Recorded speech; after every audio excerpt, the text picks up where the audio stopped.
I'd now like to call on Congressman Richard Neal. Congressman Neal is the ranking member of the House Ways and Means Committee. Welcome, Congressman. Hey, Thank you.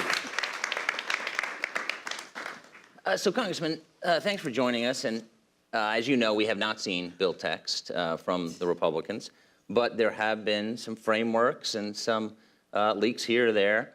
From what you've seen, what do you think so far of the tax proposal? I think much of it's pretty vacuous at the moment. I think it's very difficult to wrap your arms around something that has been so general in terms of the conversation.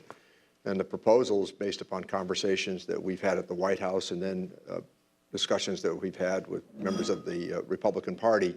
It seems to me as though they're still in the process of trying to make up their minds, but there still is that overarching goal that they have, and that is to concentrate tax relief at the top. Mm-hmm. You mentioned that you were at the White House. You and other Democrats met with President Trump recently. How did that meeting go? And has there been any follow-up? Was this a substantive talk? Well, I think that the outline of the plan that the president offered at the time, again, was pretty vague. And before we left, for example, there had not been any discussion about the estate tax proposal. There really had not been a specific discussion about ending the deduction for state and local taxes. Mm-hmm. But nonetheless, it was more of a very general conversation, and they did lay out some broad goals. But again, it's been very hard to respond to any proposal that lacks specifics. From what you've seen, and some Democrats have said this is really just going to help the wealthy at the expense of the middle class. But now the administration is indicating that the middle class would be helped by $4,000 per year. What do you think of that? I heard that number, and I have not seen any evidence that even comes remotely close to that suggestion. And I do think that there's a chance here for some investment in human capital. I think there's a chance here for some discussions that would relate to expanding community college opportunities, apprenticeship programs, and vocational education. And the problem we have with the worker participation rate in America right now is pretty stubborn.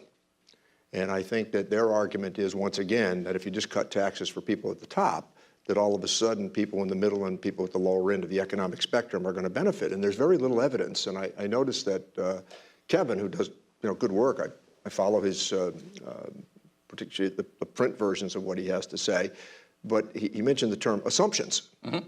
And their assumptions didn't go very well after the tax cuts in 2001 and 2003. They promised profound economic growth.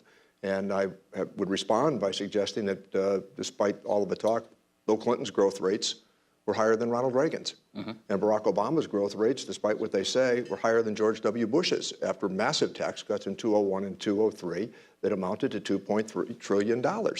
So the broader point here, I think, is this. President Obama said that lowering the corporate rate to 28% made some sense. So, let's get on with the negotiation and the discussion as to how you're going to pay for this. And let's examine the idea, based upon OECD rates at 25%, how we might make American companies more competitive. So I think on our side, we're open to the conversation and the discussion. But then when you hear them say, for example, that the best way to do this is to lower the top rate from 39.6 to 35, mm-hmm. That doesn't seem to me to be the sort of opening you want in terms of the negotiation. And I think as you go forward here and you look at what's happened to growth in America, it's been pretty stagnant. And even though the unemployment rate is advertised at about 4.3%, the difficulty with that is that wage growth has been almost non-existent. And you've had now 10 years of flatlined wages across the country. Recently, the Census Bureau pointed out that there's been some growth over the last year or so, but still, the middle class in America lost a lot of ground during those years. And I think that, once again, when I heard the argument that you can only cut taxes for people at the top because it's going to spur enough economic growth to help people in the middle, I don't see any evidence. And left, right, and center, the think tanks in this town have really pretty much taken apart the numbers that they've offered. Have you talked recently about, have there been, as you know, the Ways and Means Committee, there's not a lot of bipartisanship going on, but have you talked to Chairman Brady or Speaker Ryan? Are there any negotiations going on with House Democrats on the Ways and Means Committee? At the moment, there are not, but I will say this. Kevin Brady and I get along fine. He is a very decent guy. I've known him for a long period of time, and we have very cordial conversations. If you disagree, you disagree.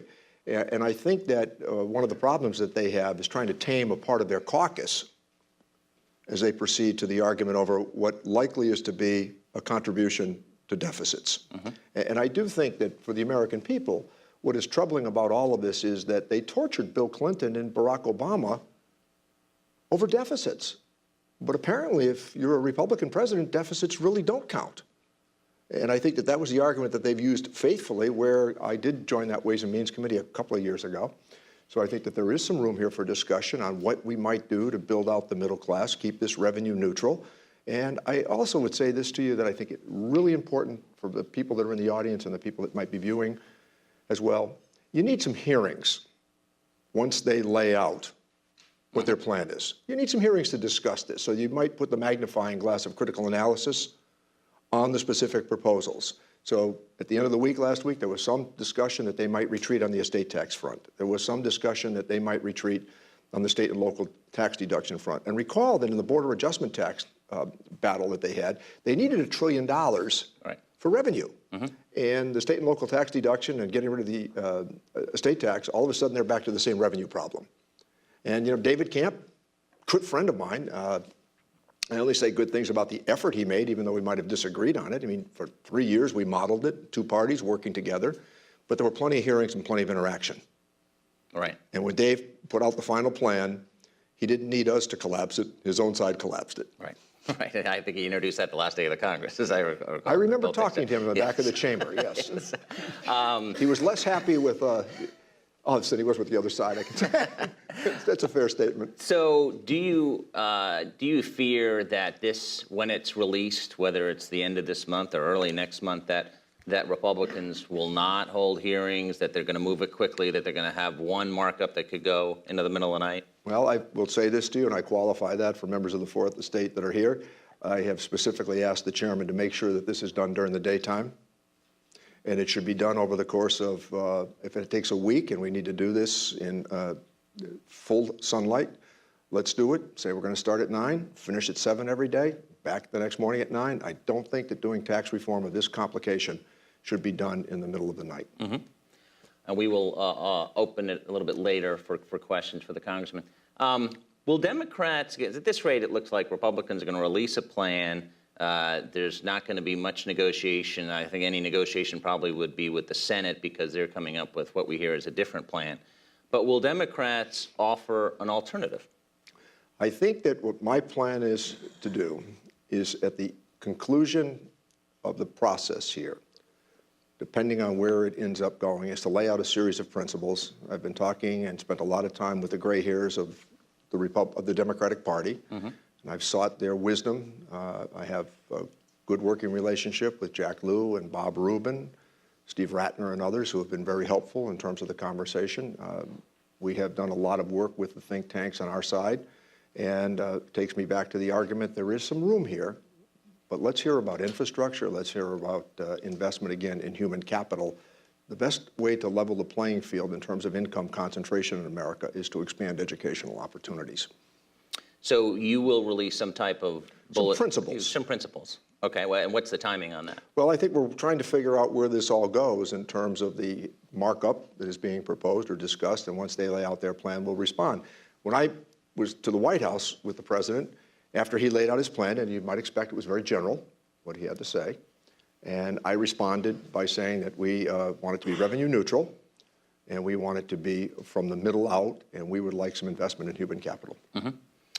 Speaking of the revenue neutral, do you think that Republicans are going to have a tough time if they try, and they're obviously going through the reconciliation process, so do you think they're going to have a tough time with the wing of the party, the fiscal hawks, because the debt limit's $20 trillion, and some experts have said that the growth projections are just not realistic?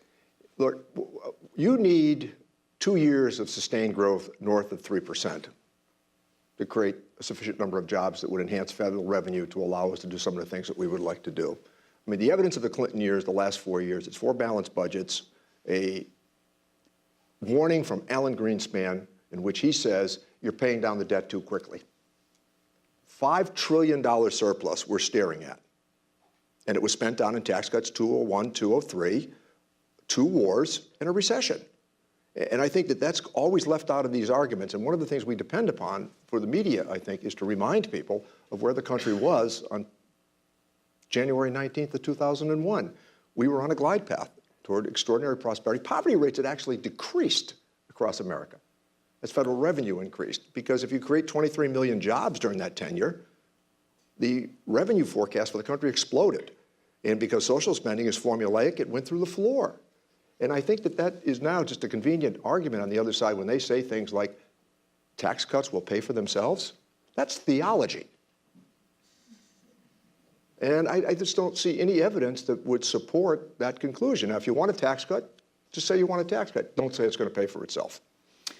There's been tremendous pushback from the administration as well as congressional Republicans, including Chairman Brady, about the tax policy center's analysis. We're saying this would cost trillions of dollars. Why do you think they pushed back so hard on it? Chairman Brady said it was a work of fiction that Stephen King would be proud of. Well, it certainly is not the work that you might expect from some of the Democratic think tanks. This is a nonpartisan, independent group that did a series of forecasts. And I think that the media picked up based upon what they suggested, because the argument that they offered stood up again under the magnifying glass. And I think they attacked the messenger because it didn't conform to what they wanted for the end game. Once again, a substantial tax cut. And I think that what the tax center did, they laid out a series of critiques suggesting that if you do the following, this is going to happen. And I think that we need some forecasts right now. I'd like to see distribution tables. I'd like to see revenue projections. And I'd like to see a hearings process, though, again, that we might sift and sort what reality is. I think what the tax center did is they provided a pivot to a plan that was, again, pretty broad and pretty vague in its alleged details. Mm-hmm. I want to talk just briefly on the Affordable Care Act and Obamacare, and there has now, in the collapse of the bill, there has been some bipartisan talks in the Senate to fix it. President Trump called Senator Schumer recently to talk about the issue. Are there any discussions on fixing Obamacare in the Ways and Means Committee right now? There are not. Or not? Do you think there will be? Or do you think Senate has to lead first and pass something? Well, I think that's possible, but I'm going to use another example because I'm much bound to the lore of congressional life and the rhythms of congressional life and the idea of how Congress once functioned, having been there for a considerable period of time. We opposed President George W. Bush's Medicare Part D plan because of the donut hole. And that was the basis of our opposition. You had to spend down X number of dollars before the benefit kicked in, and you had to spend down other dollars to make sure that the benefit was sustained. What was the first thing we did after we won in 2006? We fixed the donut hole and moved on. I don't understand in the regular order why we wouldn't just go to the parts of the Affordable Care Act that could be repaired. The problem is in the single market space. We understand that. And it's 100% of the bad stories. Much the rest of the Affordable Care Act has worked as we envisioned it. Example, in Massachusetts, 100% of the children in Massachusetts are covered. 97% of the adults in Massachusetts are covered. And Governor Baker, to his credit, has been critical of any effort that would take away the guarantee of the Affordable Care Act in Massachusetts. But he understands, as we all do, there's going to have to be some patches that are placed to repair parts of the Affordable Care Act. And when you consider that 23 million more Americans have health care, shouldn't we be trying to move on to the 9 million who still don't have health care insurance? Where, again, a functioning Congress, bipartisan in nature, bipartisan on revenue, bipartisan on tax proposals, we could have done a lot of these things. Some Democrats have proposed getting rid of the Social Security cap tax. What do you think of that? I'm open to that. For completely or for certain levels of income? I think that the discussion will be over certain levels of income, but I also would say this, that Social Security and Medicare work on the basis of being what we call earned benefits. The result of which is that I would always resist any idea that would lead to the wealthy being allowed to get out of the Social Security system or the Medicare system. And they would use the argument, well, we can afford this and we can pay for it ourselves. Social Security and Medicare work on the basis that in our youth, we all pull the wagon because in our aged years, we might have to sit in the wagon. That's really how it works. This is about community, all members of the American family. And I've heard very wealthy people where I live say to me, look, I donate some of my Social Security money. you know what, after they pay their Social Security taxes, that's fine with me. Why do you think Republicans, speaking of revenue raisers, they're talking about the state and local tax deduction? We saw some Republicans from blue states vote against the budget resolution in the House last week. Do you think this is an effort just to go after blue states and the other deductions were just too hard to go after? I hope tax policy in America is not based upon what helps red states and blue states. I hope the tax policy in America is based upon what happens and helps all states. I knew this was coming. Knew what specifically? I knew their proposal was going to come, and they were going to argue that this is only a benefit of the blue states. And the reason I know that is at a large business confab months ago, I was the Democratic speaker. In some measure, I'd like to think, because I was mayor of a pretty good-sized city, I understand the challenges that business people have. And so the person up before me said that they were going to get rid of, likely, the local and state tax deduction because it was only a blue state issue. I got to tell you, I laughed to myself. I had already seen the tables. Of the 100 top congressional districts, the 100 congressional districts in America, 46 are represented by Republicans who take the deduction. That's a non-starter. So all of a sudden, that is off the table in terms of revenue. Is the estate tax off the table in terms of revenue? So then we're going to what? Borrowing money to pay for a tax cut. Why don't we open up for questions? We have people around the room. If you can just identify yourself. There's one right up here. Yeah, no fictitious names here.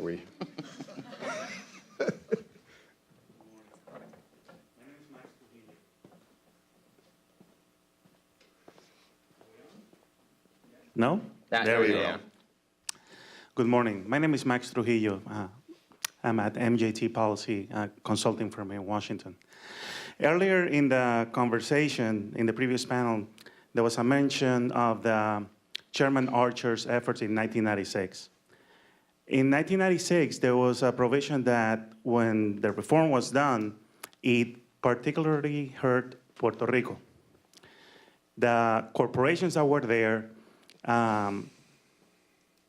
suffer a substantial change in their tax code regulations. The Treasury Department, I mean, all that effort was done on an assumption that the Treasury would collect more money. That did not happen. It did not happen. That actually has never been said, but it is an accurate statement. So the question is, in this effort, there are things that need to take place for reform overall in the country, but what are the perspectives, your perspectives on how can we prevent a similar situation that happened in 1996 to Puerto Rico, considering everything that's going on the island? And I also want to ask you if you and Chairman Brady will go to Puerto Rico to take a look at the situation so you can actually take a look and see how you, through the tax code, can help the corporations and businesses in Puerto Rico, particularly small businesses. Thank you. Good question. First, we should not be talking about Puerto Rico as a possession or as a territory. This is about the American family. And these problems have gone on well before the devastation of the hurricane. And part of it is, I think, due to what was larger investment from the mainland to Puerto Rico. But the pharmaceutical industry still has very thriving parts of the Puerto Rican economy. But we need to address some fundamental issues. The worker participation rate on the island was about 39%. And in addition to which, I read some pieces the other day that the poverty rate on the island is now 43%. I was there a couple of years ago, and I would like very much to go back. Congressman Lynch is trying to organize a group of us that would go. I have a large Puerto Rican constituency. I have about 100,000 Puerto Ricans that I represent in Holyoke, Springfield, Chicopee, and Pittsfield as well. So I'm very interested for a lot of different reasons, but the humanitarian issue at the moment is the most important. And I said on the floor during the House debate, which was full throttle, that it was not enough and it was not immediate, and they needed that relief. But there has to be a long-term investment in the island of Puerto Rico. And in addition to which, I will also tell you that I thought Antonio Weiss, who I have great regard for, that he had a number of very good ideas. And in the House, I have offered some suggestions on tax policy that might further investment in the island. That has simply got to be done. And I think in the wake of the devastation that we've all witnessed, that there's an opportunity here now to rebuild the Puerto Rican economy.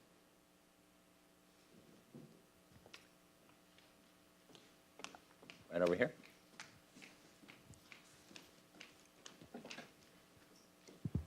Hello, Congressman. I'm Tom Mullins. I've got an international question. I mean, so much of what, and we're being hosted by the Rate Coalition, and so much of the, and apologies to the Rate Coalition if I speak out of turn here, but so much of the argument has been that the corporate rate needs to be brought down for American competitiveness and to stop the continuing surge of inversions, right?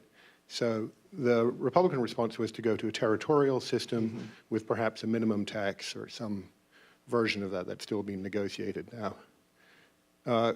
Historically, Democrats have had, and your colleague Lloyd Doggett has made some fairly draconian proposals in terms of repealing check the box, reforming Section 7874 to tighten interest stripping rules in that regard. Where are you with the minimum tax proposal and the idea of going to territorial? Well, I recall that President Obama suggested a minimum tax, I think, of 19% on worldwide income. And I think you could link it to what happened here, I think, in 2004 when we did repatriation at 5.25%, based upon the suggestion that there was going to be a lot of job growth. There isn't anybody in this audience that would suggest there was job growth of any substance because of that repatriated money at 5.25%. And the money really went to shareholders, and it was described as good management. I understand it, but I will say this, and to those individuals who took advantage of it, they have said to me privately, it was a mistake, that we did bring it back under circumstances that were not consistent with what we said we were going to do. There is, by estimates, and Kevin Brady and I, it's not been widely reported because we did it, I think, just before the August break a year ago. We asked for a revenue forecast from a joint tax on how much money was sitting offshore at that time. And I think because of the August break, it did not receive a lot of attention. And there's a lot of different numbers that are thrown around. But joint tax came back with a number of $2.8 trillion. So I assume a year later, that number is now pretty close to $3 trillion. Now, some of that's intangible assets. So we're not going to bring back the parking lot, and we're not going to bring back cars and buildings. But the idea that that money is trapped offshore when it could be used for an investment purpose back here, likely infrastructure, and I did raise that with the president. I have done some projections in my own head. I mentioned it to Kevin Brady when I mentioned the 19% worldwide tax based on the Obama prescription. I thought he was going to need a resuscitator. And there was no way that we're going to go along with 5.25. But let's let the negotiation begin, and let's consider devoting that money to infrastructure. And 19% gets you north of $300 billion. That's a pretty good down payment on infrastructure. And I think that that's where this conversation ought to go. And I'm going to say something for those of you who do have a little bit of gray in your hair. It is the way Congress once functioned. I mean, the president outlined during the campaign a very popular theme, and that was a huge investment in infrastructure. He said that everywhere he went. He acknowledged the role that infrastructure plays. In Massachusetts, the Big Dig, despite the critique of the Big Dig, Tip knew just what he was doing. Today, you can move from Springfield to Logan Airport in about 75 minutes. It's transformed the city of Boston. It has opened the waterfront. It's the Rose Kennedy Greenway. Again, it's an example of what you could do. I've just restored in Springfield a Union Station that was closed for 43 years. And it was a very handsome partnership of the federal government. People like Ray LaHood, a Republican, who was a great pal of mine, became the Secretary of Transportation. That's how it used to work. And I think the prescription here for everybody is we'd like some spending in human capital and infrastructure, and they want some relief on the corporate rate. Let's have a discussion. But I think that one of the things that's happened here in my time is that people show up with absolutes. You know, check the absolutes at the door and let's have the conversation. And I did go to that committee when Dan Rostenkowski was the chairman. I have some idea of how agreements were reached. And again, just to further the point, people show up with talking points today.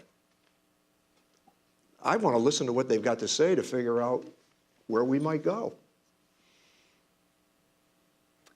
Well, we've run out of time. Please thank the congressman, and I'll hand it over to Joanna.